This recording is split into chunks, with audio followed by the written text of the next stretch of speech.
Okay, welcome to part two here on taking a look at Kelley Blue Book, their accuracy level, and looking at trading and selling a car. In the first video, just went into a background of Kelley Blue Book, and then took you through a walkthrough of how to use their tool to get an estimated range here for your vehicle. Now, in this video, in part two here, I'm going to kind of elaborate a little bit on what I talked about in the beginning of the first video, and that is, a site like Kelley Blue Book, not actually, purchasing vehicles, meaning that you don't take it to them. They give you a check, at a car buying center. So what I mean by that is there's nowhere to sell a car to Kelley Blue Book, Edmunds, NADA, places like that. You either go to a car dealership or you go to a service that deals in the purchase of vehicles, and that's where you can get a check for your car. Now, what I suggest doing is not trading in your vehicle to the dealership, just so that it makes your transaction, your experience smoother. There's less confusions with the numbers than the numbers game of the trade, meaning, that they tell you $7,000 is what they're allowing for your trade. You don't have to sit there and guess, is that actually what I'm getting? And, they're telling me they're selling the car to me for this price. Is that the actual price? It's just less confusion. So you can go in there, buy the car that you want, and not have to worry about them, valuing your trade. So what you want to do is you either want to sell the car yourself, sell it on the private market, which can be challenging. It can take time. It can take energy. Dealing with the public, you might have to move things in your personal schedule to meet up with somebody that wants to possibly buy your car, or you can sell it to a car buying service. Now, there are plenty of services out there. There's services that come to you. There's services that you take the car into. So you want to do a little research and figure out, where you want to take your car, and based on the reviews that you see on that company, if they have pretty good ratings and pretty good feedback online, that would be a good place to take it to. Now, you could walk into two different car buying services. One of them can tell you, they'll give you $6,000 for your car. The other one tells you they can give you 5,800. Now you're sitting here scratching your head and you're like, wait a minute. You just told me that I should expect anywhere from 6,100 to 6,800. They're telling me that one can give me 6, the other can give me 5,800. How can that be? Well, that goes back to the condition that you said your car was in.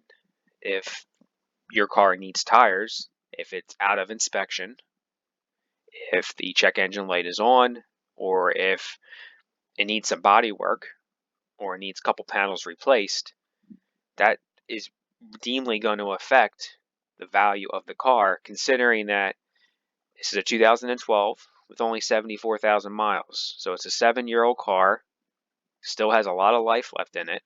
So this is a car that still is going to be on the road for quite some time. So when they go to turn around and sell the car, they're going to have to put money into it to get the most money out of it. They're going to have to clear the check engine light. They're going to have to put new tires on. They're going to have to get the car inspected, and they're going to have to send it to a body shop to get the body work done so that the car looks presentable and doesn't look like it's had any prior damage. So when you're going, into the service of, for someone that buys your car, and you've already, dissected this information, you've already looked at it, you went to two different places and they were within $200 of each other. If you go to a third place, in your head, realistically, do you honestly think that this third place is going to be able to pay you, $6,500 for your car? Chances are they're not, because both those two prior places you visited, they are, again, everyone's looking at the same information in the valuation of a car. their numbers are coming from pretty much the same source.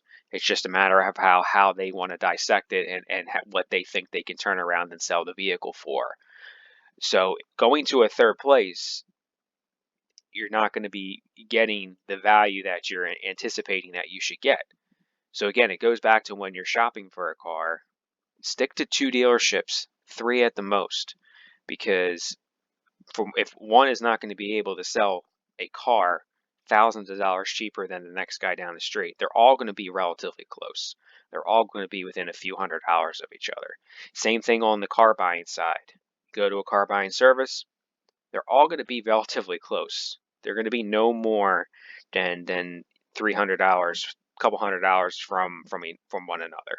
It's just a matter of who wants to earn someone's business better, or what they think that they can do with the car, and the amount of money that they're going to be able to turn around and sell the car for once they make all the repairs and everything is taken care of again. So again, you get $5,800, $6,000 from one of those 2 services, and you're anticipating that you're going to get this 66,100 to 6,800 based on the condition of your car. Both of them viewed the car in the same way. Condition matters, and just because a car gets older, the condition will always matter. It just won't matter as much the older the car gets. So if this were a 2006 Ford Fusion with 174,000 miles, there's going to be things on that car that really don't affect the value as much because the car is older, and there's less value there that's going to be given because the car is older and has a lot more miles on it. So things like some scratches, maybe some dents, things like that, they aren't going to really affect the value a whole lot like they do here. But like I said before, this car has plenty of life left. It has under 100,000 miles. This car can still be on the road for a very long time, versus the 2006 with 174,000 miles. That could be an end-of-life vehicle. So it all determines on what you have. So with the older one, they're just more concerned with, can it still pass inspection? Does it still run? Does it still shift?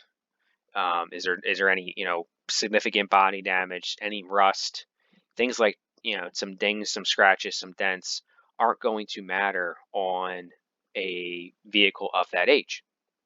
But on 2012 with 74,000 miles, those smaller things still do matter, because they still are going to affect the vehicle, because there is going to be that 2012 Fusion with 74,000 miles that's going to be out there, that's going to be in better condition than this one. So again, you have to be realistic with your expectations on what to expect for your vehicle when you go to sell it. Be honest with yourself. Don't assume that your car is in great shape, and don't, just because it's a 7-year-old car doesn't mean that those things are exempt.